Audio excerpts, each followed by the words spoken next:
Hello, you are listening to Trump Republic Radio. It is May 17th, 2017.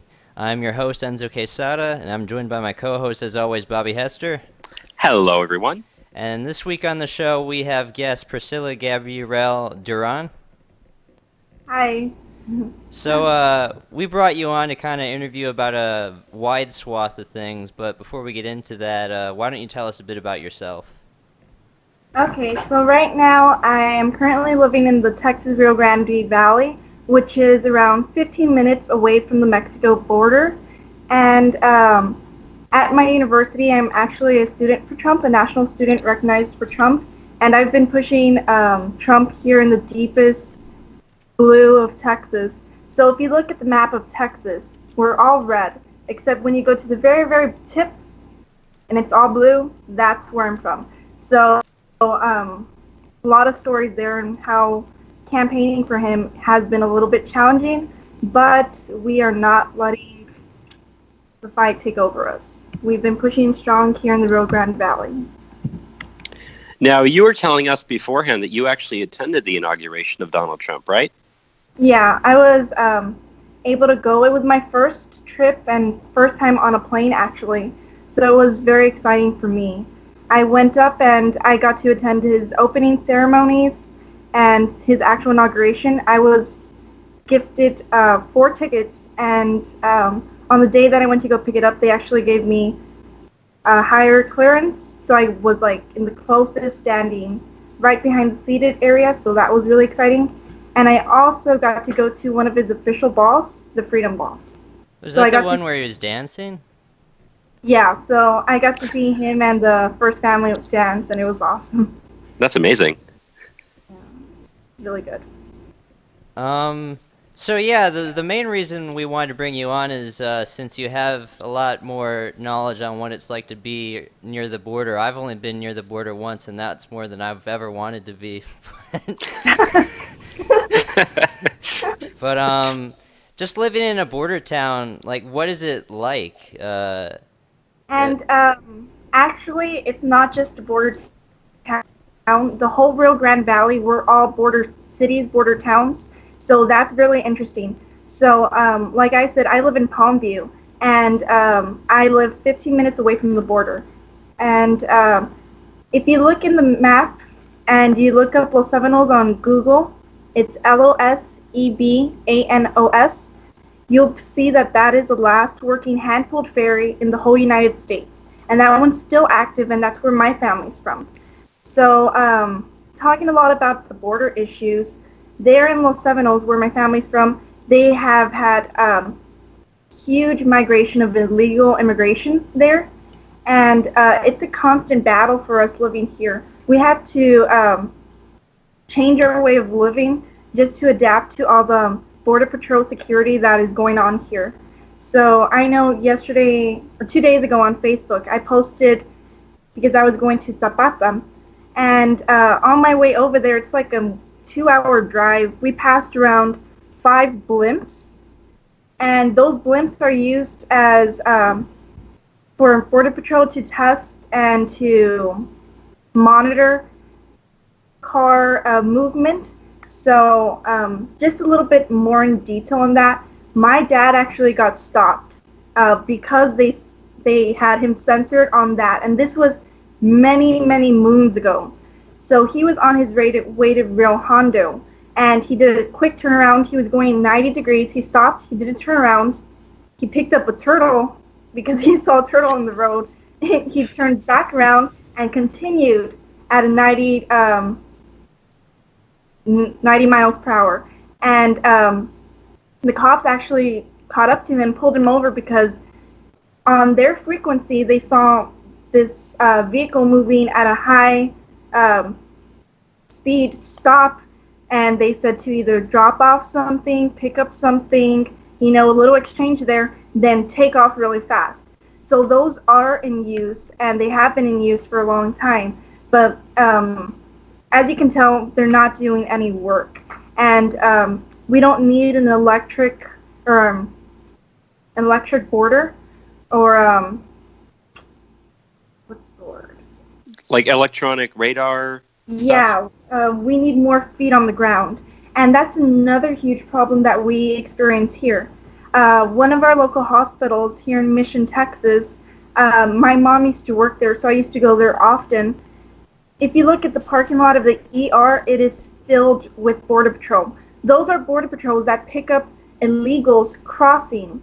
And once they pick them up, once the illegals cross and step foot onto American soil, they have to seek medical attention. So they have to take them straight to the ER for IV fluids, for any test. If they say their stomach's hurting, they have to see what's wrong. And all of this is for free. And as we know, nothing in life is free. And where is that money coming from? The taxpayers. So they get tests done, and all that time that they're getting work done, or they're at the hospital visiting at the ER, where are our Border Patrols? In the waiting room, waiting. Instead of protecting and securing our borders, they're there getting paid to do nothing. And I've had a chance to talk to many of them, and they always say the same thing. I did not join the force. I did not become a Border Patrol to sit here in the hospitals, to babysit, because essentially that's what it is, babysitting. And that's really sad, because if you think about it, the more Border Patrols that we have waiting and babysitting there at the hospitals, the less coverage that we have of border security, actually feet on the ground, securing our borders. And you mentioned, securing the border with feet on the ground. I know there have been statistics that have said that since the inauguration, illegal immigration has dropped about 70% overall. Have you noticed any of that in your area? I have a lot of family and friends that are in the border security, in the Border Patrol, and they have mentioned that it has gone down. And one thing that they fear is it's gone down exponentially. It has almost come to a stop, not a halt, but it's slowing down a lot. And what they fear is they're scared right now, the illegals, that since Trump is now president, he will go through with the law and he will go through with his promises and stop illegal immigration and send them back. But what our fear is, it's still happening. And even though those numbers are going down, it's still a problem. Because if I look at my local news here, newspapers and on TV, we see that drugs is still a major problem here. And drugs are almost, it's an everyday struggle. I know ever since I was in middle school, we had problems with drugs. And where did those drugs come from? The illegals that were crossing. And I was going to say, they're bringing drugs, they're bringing crime. They're not bringing their best. They're not bringing their best.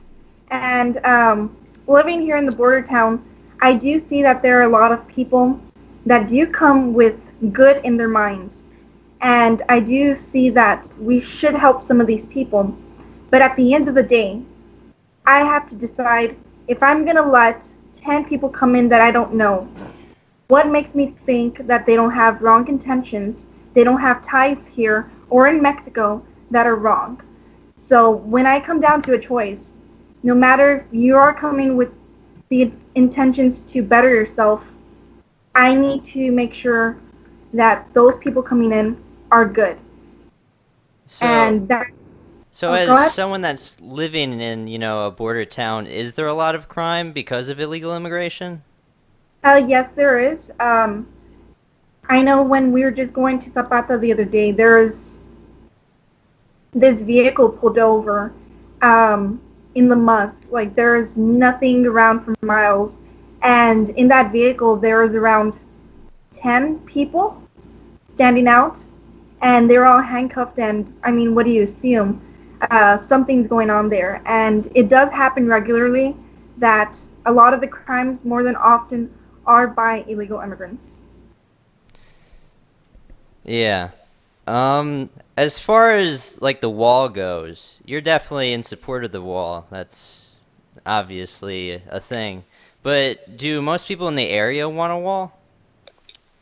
The problem with the people in my area is a lot of times they're first generation Americans, or they just came over illegally themselves.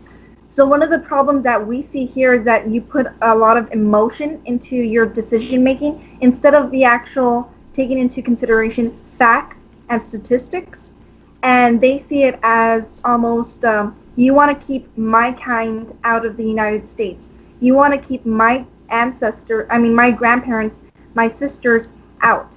And I understand and I can sympathize with them that they are coming for the betters, but at the end of the day, you never know. And a lot of people here in the border towns, they do not support it. Now, in terms of also as building the wall, for you personally, if you had to like design the wall yourself in terms of how it operates and whatnot, what would you specifically do? What do you think? One of the main things I always say is we have to start from the bottom to the top. So we need more border patrols out there patrolling. And one thing that we see, and that's been statistically proven, is that they can, when people are crossing over, they come in shifts, right? So they'll send one shift of kids and women, children and women, and then children and women. So when the border patrols are taking care of them, that's when the problems start. That's when the others sneak past them. So I say for sure we do need more border patrol on the ground. And 5 minutes from where I live, if I leave my neighborhood, I can see a fence. It's not a border wall. What we have right now is a fence. I could see literally through it. And if you get the chance, if you guys ever come to the valley, I would be more than glad to take y'all out there. But it's scary because, especially at night, when there's violence going on in Mexico, you hear the gunshots, you could see the fires, and that's one problem that I actually talked to one of our local judges this past week about, was that Mexico right now in Reynosa, they're in code red. And what code red is everyone in Mexico, they see this big sign, and it's just a poster that it's red. And whenever the Mexican nationalists, they see that, they know not to go into that area or that neighborhood because the cartel is there at the moment, and there's dismemberments going on. There's beheadings, there's violence, there's rapes, all of that. So if that's 15 minutes from where I live, what comforts me in knowing that that's not going to pass over? Just 2 weeks ago, there was a fire at the end of the bridge going to Mexico. And was that publicized or was that in the news? No. Not at all. Of course not. And one benefit, I guess you could say, about living in one of the border towns is that we get to see sometimes the news that's coming from Mexico. And over there in Mexico, I don't know if you guys know this, but it's not filtered whatsoever. We see the news in Mexico actually puts out graphic videos of the cartels doing the beheadings. And that's what's publicized to the people. But yet, here in America, we just want to smooth it over that nothing bad is going on in Mexico. When if you look at their news, you do see that. And that's very scary for us here. Has anyone in your family been affected by crime from illegal immigrants? Yes, I have to say, like I said, a lot of my family lived in that border town, Los Avenos. A lot of my family, not all, but majority, had to leave that town because there was always such a huge flow of illegal aliens. Right there, it's La Labores. So what that is, it's like fields, working fields. They would climb up the stairs into their houses. They would steal from them. They would take their food, take their waters. There was even some instances that they were drugged. People were drugged. And no one ever found out about this till the next day. So that's why a lot of people from that town, it used to be such a small, that town was only 3 streets big. So you can imagine the ties and how close people were.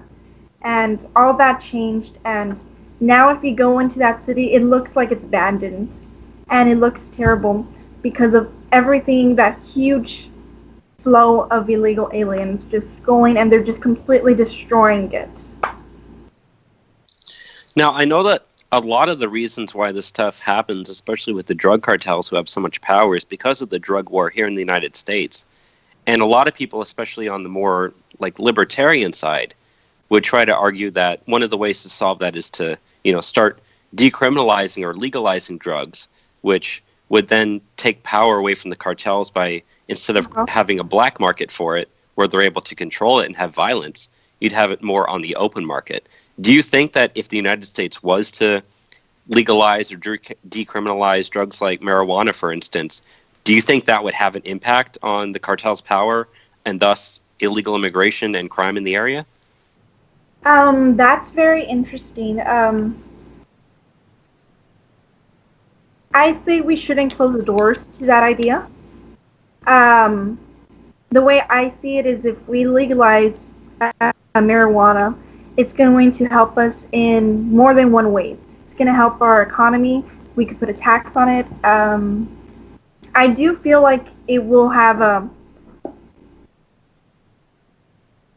positive impact for us and negative impact for the cartel, in the way that they won't be having that huge money-making scheme. And that will also help us figure out who here is actually legal, that are dealing out the drugs. Now, as far as paying for the wall, do you have any ideas how we could do that? Yes. So, I got to speak to a lot of people when I was in Washington and here around the area, because although I said that this area is very blue, we do have a strong Republicans, and we're all very vocal. So one of the ways that we're saying is higher the tax for when you're crossing over in the border. And that might not be pay at one time, but that will gradually pay for the wall. And that's one idea. And another one is to tax, to put a higher price on items that are coming from Mexico to the United States. So if they want to bring over a box filled of goods, if we raise that price, that extra money can go for paying for the wall. And what is that? Mexico's paying for the wall. Well, I know that one of the other ways that people thought would be a good idea to pay for the wall is Ted Cruz's plan to just get all the money that we see from El Chapo to pay for the wall. We went crazy when we heard that here. At first, when I read it, I thought, this can't be true. This is like a scam. But that is an amazing idea, and we back it up 120%. I mean, right there, it will be very good. And one thing that we want to talk about is that we always say that illegal immigrants, and we refer to them as the Mexicans. But actually, there's two. Mexicans only make up 1/3 of the illegal immigrants crossing into the United States. There's 2/3 rest of other people that are coming in. So, yeah. Now, I think another way that people have talked about raising the money to pay for the wall is by taxing remittances. Like when people send their money back, like when they wire money through Wells Fargo or something, put like a 5 to 10% tax on that. And I know me and Enzo, we've discussed that in the program before. So that's one of our ideas that we think would make a good idea to pay for the wall as well. Yeah, I actually worked at HEB. I was a business center associate, and I witnessed firsthand these people coming over with their TANF cards. So TANF is a type of Lone Star, WIC, all that is related, And what they would do is they could pull this money out in cash, right? So they'd swipe the card, put in their little password, their PIN, and they would pull out 100, 200, whatever amount they want, and then they'd say, okay, I want to do a money transfer to Mexico. And I'm firsthand witnessing this. And of course, you can't say anything because, I mean, you're working for that company, but you're seeing it firsthand that that money isn't being used for the children or for good, healthy foods. It's being used to go back on the other side of the border. And pretty much we're funding them in a way. And although there's no proof that everyone does this or that there's a big amount of people, but that's my point. There's no way to prove it. Are there a lot of illegal aliens that are getting welfare through the state, and are they using a lot of services in like your city?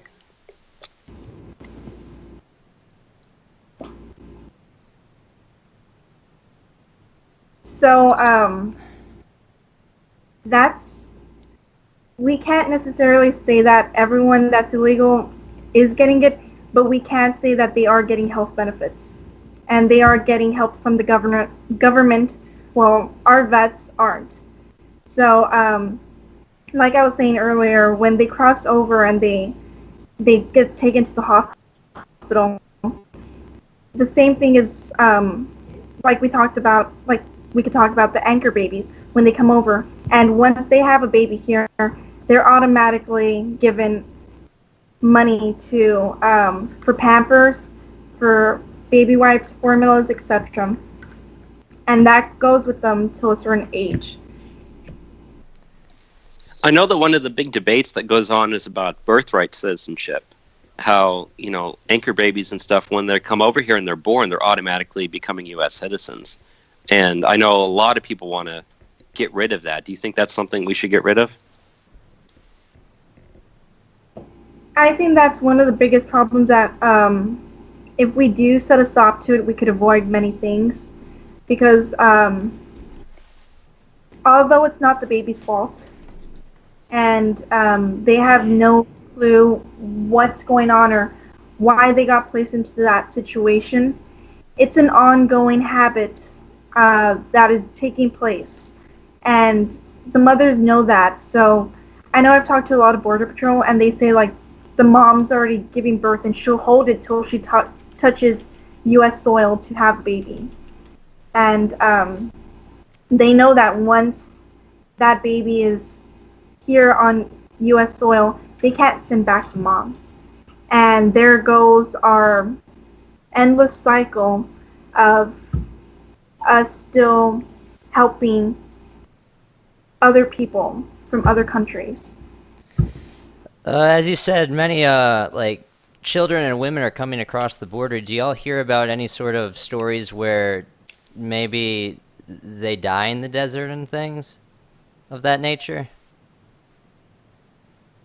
Where I live, we're extremely close to Mexico, so they literally have to just cross the river.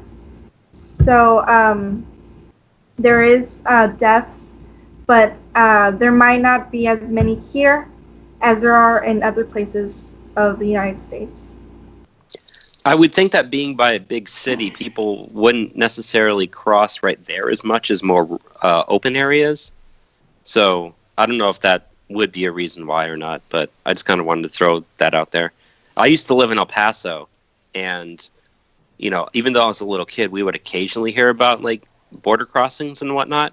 But since you're by a major city, people would try to avoid that area if they were going to cross because there's just so many people. Instead, they would go out into, like, the middle of the desert to try to do it, which increases the risk of getting hurt or getting killed in the process. Yeah. I have, like, no frame of reference. I've never even been in that area at all, so.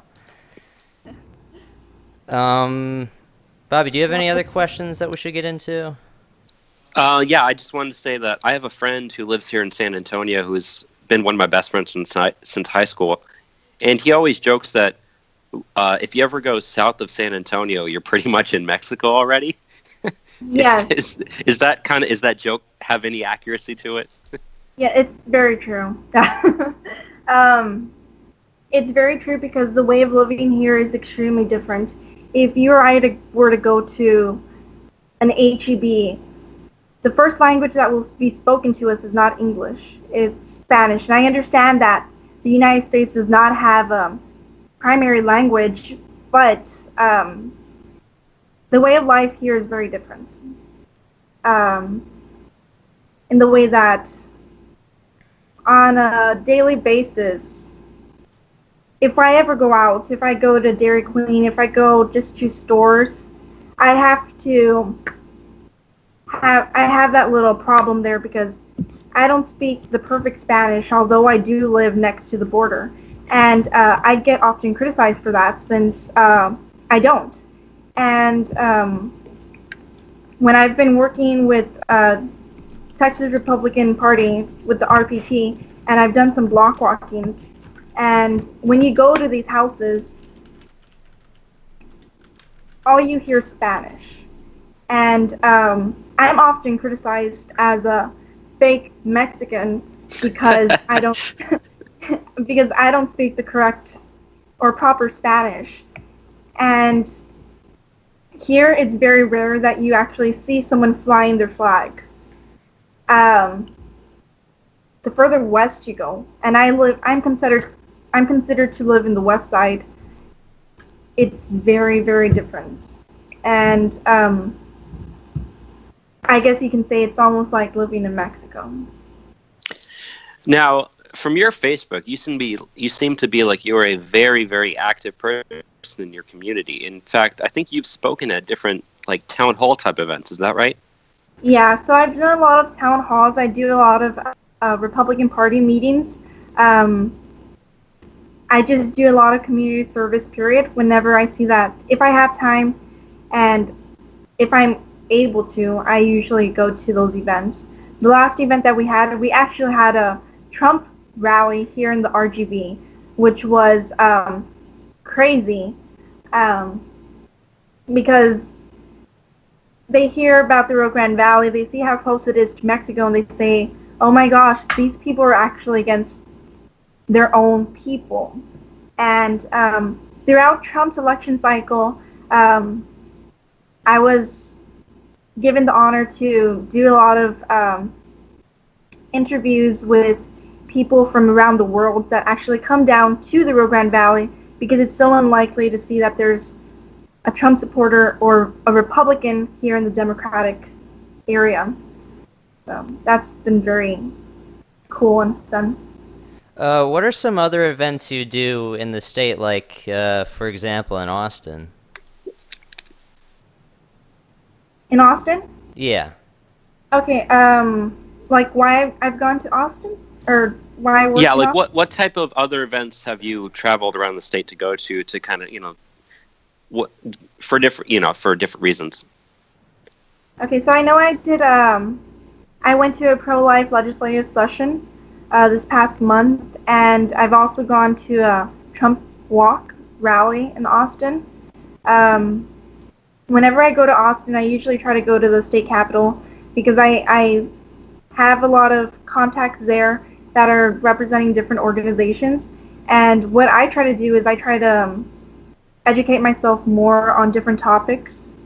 So that's one of the main reasons why I go over there.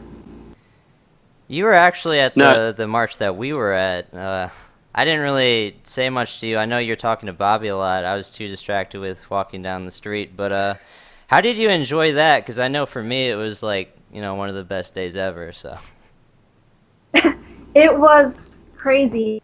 I went up with two of my closest friends, and it is just a whole nother world to know that there's Trump supporters out there that support and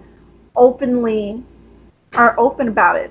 It was crazy for me to see that amount of people, and as soon as we left there, I said I want to do one in the valley. So that's why we had one in the valley, but of course it wasn't as big as the one in Austin. But we did have people come from miles to our little march. So we had a good amount of like 30, 40 people. So that's pretty good still for us.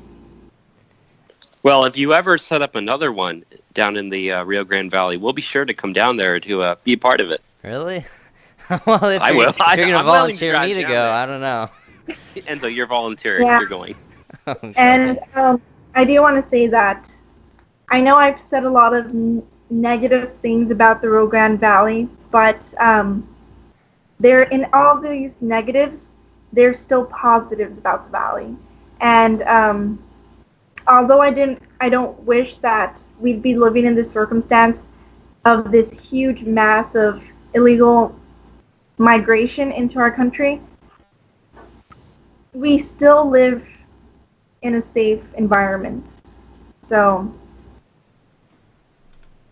well, there's always Border Patrol and state troopers here, and it's not entirely bad. But if we fix the issues, we as a community here would be very different. I know there has not been an elected Republican official here in the Valley in over 200 years. Amazing. Yeah, that's crazy. Now, you said you go to college, is that right? Yes. Yes. I know colleges are not exactly known for being extremely Republican areas, but I'd imagine that a college being down there by the border would probably be even more anti-Trump than most colleges would be. So what's it like being a Republican, in college for you?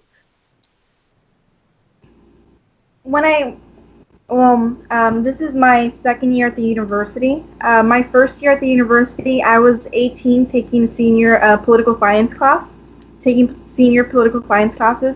So I just jumped in, like I went in head first. And I took contemporary political theory, political economy, media and politics, and all of that fun stuff. The first day that I was in class, my professor asked us questions. It was around like 12 questions, and he said, raise your hand if you consider yourself to be conservative. You'd raise your hand. Raise your hand if you consider yourself to be more on the liberal side. And he kept going in that pattern, right? He said, okay, if you raise your hands on the odd numbers, go ahead and raise your hand up again. Me, I was a freshman taking a senior class. I was sitting in the very front, wide-eyed, super happy, raised my hand up high, and he said, okay, turn around. And I turned around, and I was like, wow, I'm the only one with my hand up. And he said, yes. He's like, how old are you? I said, I'm 18. He's like, how are you in this class? And I said, well, I graduated with my associates before high school, and that's why I'm here. And he said, you know what? You're really young, and I'm not going to blame you, because this is education indoctrination into you.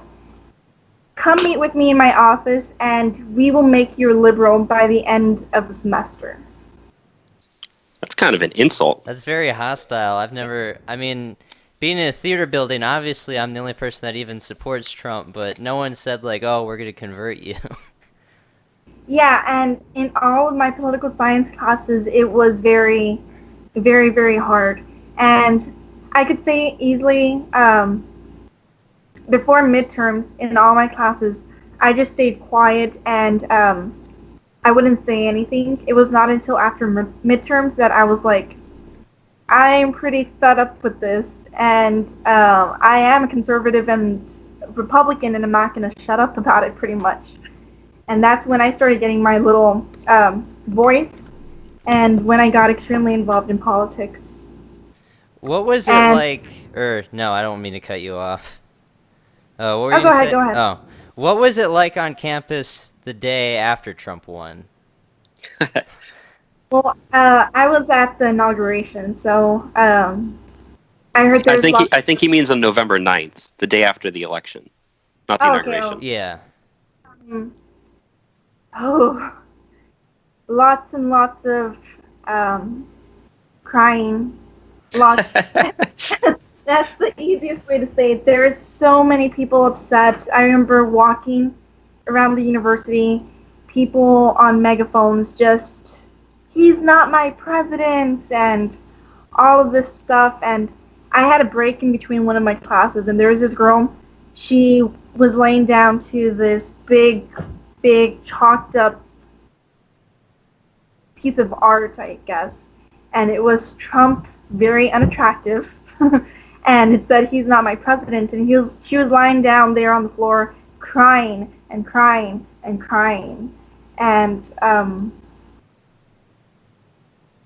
I think since everyone was in an agreement here in the Rio Grande Valley that Trump wasn't their president, it was pretty much didn't last that long because everyone just agreed with it. And our Republican club there at the university is very small, and so I think since liberals didn't see that there is that much opposition, there is nothing that was fueling the fire to having them continue with the way they were reacting. I guess to bring it back to when he won the election, where were you when you saw that he did win, and how did you feel when that happened? So actually, I was asleep. You slept through it? So I was really, really, really involved with the local election here in the Rio Grande Valley, and we honestly thought that she was going to win. And all the feedback that we were getting at the polls, the exit polls, were very positive. And when we found out that she had lost, I left her victory party, and I came home, and I know I shouldn't have said this, but I was like, I cannot take another loss. And I prayed, and I just like went to sleep, and I woke up in the morning to like 20 messages that said, congratulations, Trump won, and I was like, what? I slept through that, and I regret it very much. I was going to say, I don't know about you, Enzo, but I stayed up and watched the entire thing. I didn't get very much sleep that night.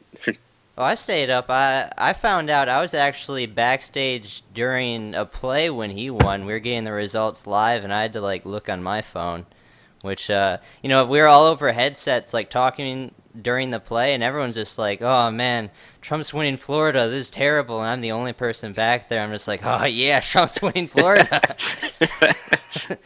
It was the best day, I know, for me. I think it is for every single person that supported Trump. But when did you actually start supporting Trump? Did you always support him, or? I actually supported him since the primaries, only because I was doing so much research in my political science classes in depth about, I focused in on the Republican candidates, and I said there is no way nobody's going to win against Hillary unless it's Trump. And at first, I didn't want to say that I was a Trump supporter. I said just he would win until one of my professors and I got into like this sort of heated argument, and he said, you support Trump so much, why don't you openly support him? And I said, okay, I will. And I just went full force, and I became an ambassador, and I was one of the first ones here in the Valley that was openly supporting him. And I supported him throughout the primaries and general election. I know Bobby can't say the same, which is for shame, but I've always supported him. I always believed in him. I guess Bobby's a little sad Rand didn't win. Oh, I liked him also. See, I always like to give him crap since he didn't support Trump from the very beginning. I know. Hey, you shut your mouth. I did. I came around. He learned to see the light. Yeah, and I don't know, the way I saw it was that Trump is a mastermind in the way that he was manipulating the media, and he was the only candidate that had a phone-in interview with any news media. And that's pretty amazing, because to think that even Clinton didn't was pretty shocking. So that just goes to show how much the media catered to Trump in a way. And although they don't like to hear this, is because of them, he did win the election. I strongly believe that. And I imagine that, not only being in an area that's very anti-Trump, but What's it like being a female Trump supporter as well, on that Oh, specifically? yeah, I still get a lot of slack for that.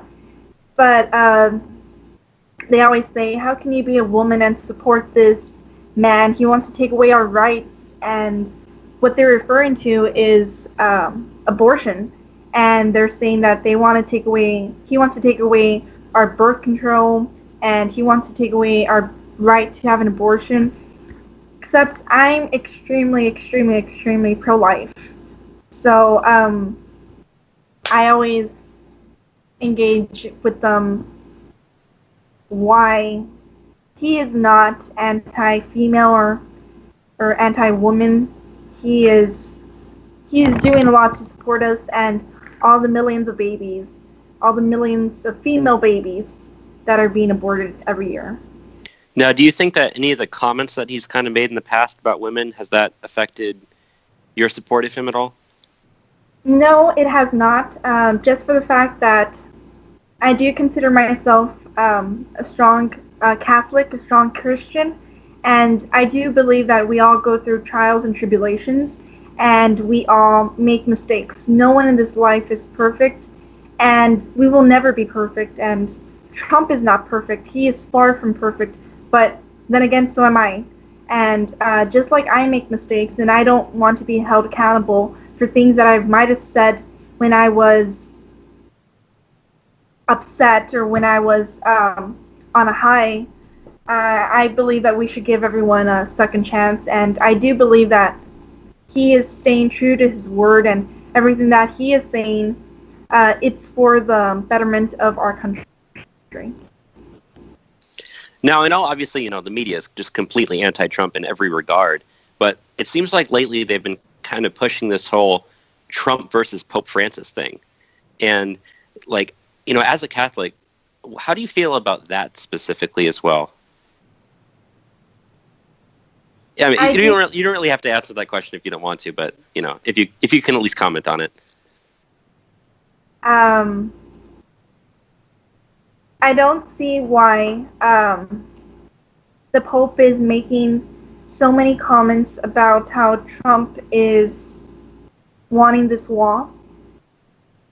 In the Bible, it does say that we need to protect where we are from. And just like he protects himself and his Catholic family behind a wall for protection, and how he has protection, I believe that he should not have a problem with us wanting to keep our safety and our citizens that might not be able to protect themselves, giving them safe haven. Well, yeah, I mean, they always say you don't build a fence because you hate your neighbor. You do it because that's your property, and you don't want anyone coming onto your property that isn't invited. Yeah, and I know one of my Trump supporter friends here in the Valley says whenever they bring us that point, like, you say that you're Catholic and you want a wall, and they're saying there's no walls in heaven, and her reply was, you've never heard of the pearly gates? Pearly gates.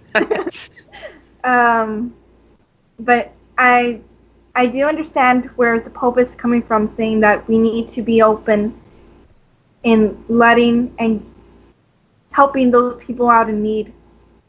But what people fail to see is not everyone coming over is coming over with that same mindset. And that's why we're going through that extra layer of protection, just to avoid that chance of different mind states. Yeah. I think we should close this show out pretty soon, but I had one more thing, because I know there are people that listen to this show as well that don't support Donald Trump. So, if you were to speak to them, why is it important that we have a wall? Okay. Living in the Rio Grande Valley, I have this conversation pretty much on a daily basis, and one thing first that you need to they need to see is that he is not the enemy. He is our president, and he's doing what other presidents have had planned to do. He's just following through with what they had set and with what is in our laws. And he's not doing it to break up families or to stop families from uniting. He is doing it to ensure that your family members or you here in the United States border are secure and can continue living life the way you want to continue life. And that is without violence. He does not want to put a stop to immigration. He wants to put a stop to illegal immigrations. And he wants to put a stop to it to weed out the good from the bad. And he is not taking away that right that you or your family members might have coming over to the United States. He just wants to make sure that they do go through that process. That's a pretty good answer. Anything else you need to say, Bobby, before I close? Well, I just want to thank her for coming on the program. I know this is the first time that we've ever done it specifically on a Skype interview, so I hope that recording turned out very well. Oh yeah, we're doing this. You didn't have to come up all the way to our San Marcos studio to do that. That would probably be too long of a drive to do like our midweek show. I don't know about the Sunday show. I'm not set on doing that over the internet just yet. But no, it's been great having you on. If you'd be willing to come on for something again, it would be great to have you on again, if that's something you're interested in. But yeah. That's going to be our show. We're going to have the Sunday show up. As always, it'll be out, Sunday night to Monday night. I don't know who we have on this week yet. Do you have any ideas, Bobby? I think we might do Chris. I think so. I think Chris would be awesome to have on. This week, oh, man, I'm ready to talk this Sunday because the world's collapsing. So a lot of fake news to talk about. But with that, again, I just want to say thank you, Priscilla, for coming on, and thank you for listening, listener. We'll see you Sunday.